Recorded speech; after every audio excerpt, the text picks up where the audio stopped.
Hi everybody and welcome back to the channel. My name's Paul Reed, I'm a professional photographer.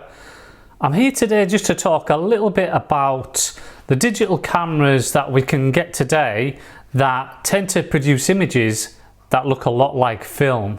But before I do that, I just want to announce the winner of the members draw for these prints. Now if you remember, I said I was going to give away some prints to one of our lucky members in a draw. So first of all, thanks to all the members for contributing to the channel. If you want to help keep this channel going, then head over to the About section and go to support the channel. You'll be able to join there.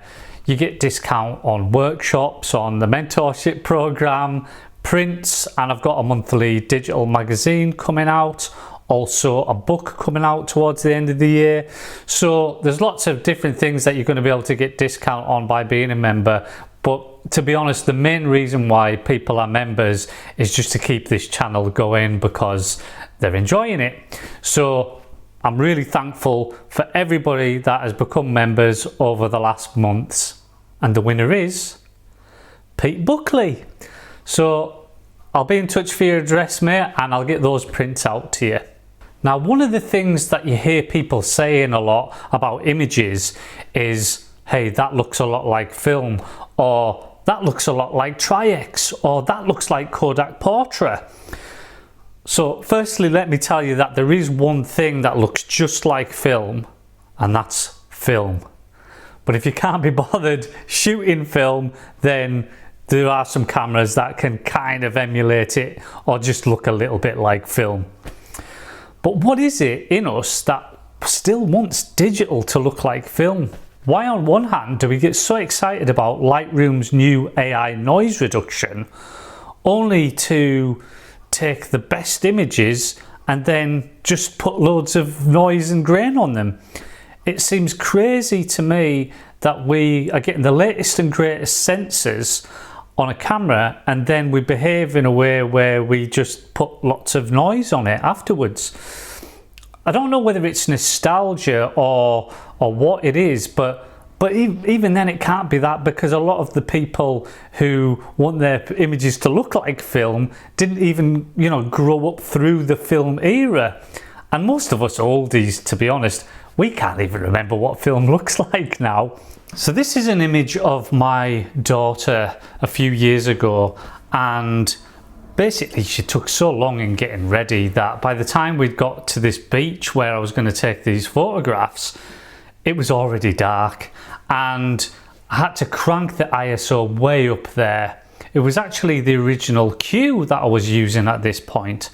And actually, whenever I got this image, edited, I just loved it. And the thing which I loved, probably not most about it, but the thing that I thought that added to the image was the noise structure. To me, it looked a lot like film grain. Now, the ISO that I had put this up to was something that you'd be advised not to. You've heard it before on reviews where they say you shouldn't really use this camera above 6400. You can get usable images up until 12,800, that sort of thing. And this would have been what they would advise as unusable. But when I looked at this, I really loved the way it looked. I thought that the noise added something to it rather than take it away. Look, Leica have in the past, made sensors that do tend to look a lot like film. And the original sensors of the M8, M9 and M9 monochrome were made by Kodak. And yeah, there were some issues with the M9 sensors, but they replaced those. But those original CCD sensors, those cameras are still sought after today because of how much like film they look like. Now, those are 14-year-old cameras now, well, at least the M9 is, and they're a bit clunky. they're quite slow. I think, you know, the M9, you know, it's got a really loud, it sounds like there's a film winding on in it, but people do still swear by those cameras, and most of those cameras are still going now, which does show, you know, the build quality of Leica cameras in general. That original Leica Q produced beautiful monochrome images at high ISO. It was actually that, along with the feel of Leica cameras, that made me love those types of cameras so much. Look, of course, it's all about the photography. A rubbish image is a rubbish image if it's taken on film, or if it's taken on digital, if it's super clean, or if it's got lots of noise on it. However, the Leica Q, I'm telling you, it's a good one. And this image will always mean so much to me. It's a very emotional image to me. It's my daughter on the precipice of change. We were joined at the hip for all of her childhood, but now she was going down a different path, and it was like she was looking back at me to say, I'll be all right, but I don't need you anymore. And then I've just got to stand there and just say, see ya. So it would still mean that much to me, even if it didn't look a bit like film. But if this image has taught me anything, it's that telling stories through photography can be enhanced with a little less high definition and a lot more emotional content. I bought this book by Greg Williams. It's a fantastic book, and it's an absolute bargain because it's a great big book with just absolutely loads of amazing images in it. If I can open the thing. And it's a bargain. I think I got it for less than £50. Now, what is apparent whenever you look through that book is that it doesn't matter if he's shot on the latest, so if it was the Leica SL2S, or the Q2, or the original Q, because all of the images are fantastic, whatever one of those cameras that it's been taken on.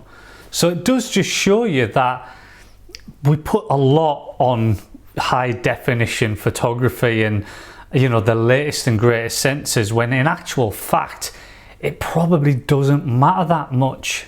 If you can't afford the Leica Q3 or the Q2 or the Q2 monochrome, then maybe a Q.